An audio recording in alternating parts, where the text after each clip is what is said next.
তো গাইস কালো বস্তা অনেকদিন আসি না, আমাদের বাড়ির পাশে তো কি হয়েছে আমরা আসি না, এসে দেখি মাঠ বানিয়েছে, ভাটায় যেখানে ইট বানায় সেখানে মাঠ বানিয়েছে, মানে খেলছে ছেলেপেলে সব।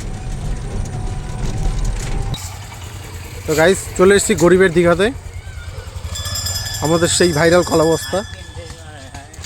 আজকে একটু সূর্য ডোবার আগে আসলাম শুধু এটা ওয়েদারটা দেখাতে।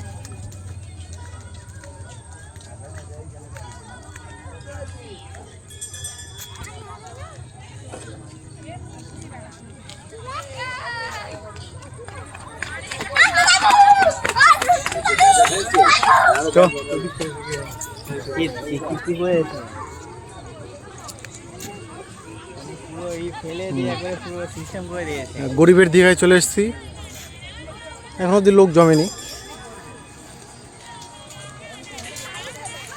দশ নামার কোনো সিস্টেমই নেই।